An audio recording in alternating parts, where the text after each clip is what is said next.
Okay. Vita. I'm gonna show y'all boys where I'm from, man. I'm from that Texas. What it do? What the business is? Word on the street, boss know the handle is. I'm just playing. It's the big boss out, boss dog, K-Po through the door. Here to talk this boxing. Before I get my salute, remember, tough times don't last. Good people do. Don't off yourself. Caught them in the fight line, man. Be a matter. Peak game, ready for us on what's swing. You see the picture up there, man. We talking about Frank Warren today. He was interviewed by Champside Boxing. Shout out to Champside. I told y'all, man, I ain't got a hating bone in my body. I support all boxing YouTube channels.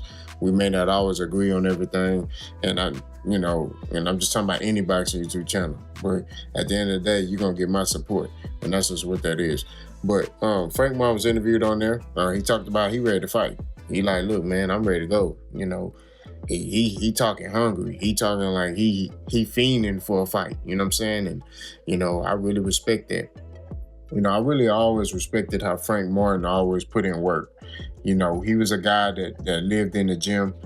He was always training, and he said his reason for that, man, is because he started boxing late. So he trying to play catch up to all the guys who've been boxing when they was 7 or even before they're 5 years old. He like, look, man, I'm trying to play catch up. So I got to live in the gym, because you got fighters like Shakur Stevenson who started boxing when they was 7, and Tank and all them guys, they started when they was young. So he like, look, I gotta catch up. So I'm gonna live in the gym. But in that interview, he talked about how he parted ways with Dave James. I covered that already. Really sad to see that, because I feel like his coaching style and Frank Martin's fighting style was like a match made in heaven. So I'm eager to see what Frank Martin's new style gonna be. He said ain't nothing changed. But I don't know. I think when you get with new coaches, sometimes they do change a lot of things that you do. So I'm interested to see how Frank Martin has or what he's added to his arsenal. But he also talked about how Errol Spence is still his promoter. EJ still his promoter, and he's still working with Errol. And of course, they cut the interview short right there. But it's really solid to see that Frank Martin is still riding with Errol Spence. A lot of people have turned their back on Errol. They talk about Errol as if he wasn't a unified champion, but Frank Martin is still loyal to the soil, and it's somebody that I really was. You gotta pay homage and respect to people like that who are loyal like that. But he just addressed the fact that he want to fight. He ready to go. Now, he was rumored to have a fight in March, and he was rumored to be on this Tank versus Lamont Roach undercard. That's what he talked about when he was interviewed by Marcos Villegas on Fight Hub TV a while back. And he just I guess because the Tank fight is in the unknown right now, I think he just don't know when he fighting. So, we shall see, what all happens with Frank Martin. I think he's a great fighter, very good technical fighter, very good athletic fighter. And I think he's in a weight class that's popping, So he can make a lot of big fights in and around the weight class, That's going to put him back on the map. I do see some favorable matchups, and that's what we finna talk about in the next couple of minutes, man.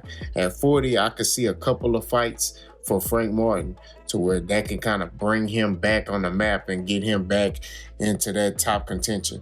One match I see is Frank Martin versus Edwin De Los Santos. Now, Edwin De Los Santos is at 35, but I think if they able to talk Edwin De Los Santos, maybe pay him, I don't know, but I think this is a very good matchup. You got De Los Santos, man, who's a power puncher, southpaw, athletic, explosive. You got Frank Martin, kind of similar. I would say De Los Santos is a little bit more explosive than Frank Martin, but I think Frank Martin is more technically sound and fundamentally sound than Edwin De Los Santos. So it's a good clash on styles. I think it'll be an action-packed fight. I don't think it'll be boring. And I think this is a fight that could potentially put Frank Martin back on the map and put him in contention to maybe get a champion championship opportunity, or maybe a number one contender opportunity to fight for a championship if he fights at Edward De Los Santos. You know what I'm saying? Another fight that I could see for Frank Martin, man, is a former champion, El Rayo. Right? El Rayo, nah, he's already ahead of the curve. He's a former 135 pounder. At the same time, he moved up to 40. He was a champion at 40. He lost to Gary Antoine Russell very badly. He got punished by Gary Antoine Russell.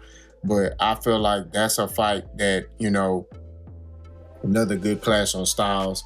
I think El Rayo is a southpaw, if I'm not mistaken. But he got a new trainer, so he got the ability to box. You got Frank Martin. I do think Frank Martin is the more fundamentally sound fighter. But El Rayo got that power. You know what I'm saying? And Frank Martin, he hasn't fought yet at 40, so we don't know if his power translated up. And we don't know what style he gonna have. We don't know if he's changing the style. We don't know if it's gonna be the same. He just adding a couple of wrinkles in it. We don't know. But that's a very good clash on styles. It's a very good matchup I can see for Frank Martin and El Rayo. Another one. Now, I know this is a long shot, but if he's able to, if Frank Martin is able to do his thing, maybe get a Gary Antoine Russell fight. Now, I'm not gonna lie to you, this is a dangerous fight. But at the same time, I do like the clash on styles. You got that relentless, pressure fighting of Gary Antoine Russell. Kind of reminds me of like a Sean Porter, but I don't like comparing fighters to the greats. I think that, it'll be a good clash on styles. I think Gary Antoine Russell is a southpaw too. So, yet again, another good clash on styles. He got power, fundamentally sound, and it'll be a very good matchup. It's a title contention, you know what I'm saying? So that may be an opportunity if Frank Martin is able to get a fight and then get another opportunity at the title. This fight, was linked. They were linked together at 35. I still want to see this fight, man. Shakur Stevens has flirted with the opportunity or mindset of moving up in weight. So, I'm like, well, maybe if Frank Martin is able to knock off a De Los Santos or El Rayo and put on a good performance, maybe Shakur Stevenson will spin the block and maybe, look to get a Frank Martin fight, maybe at 140. You know what I'm saying? Shakur Stevenson looks like he wants all the big fights.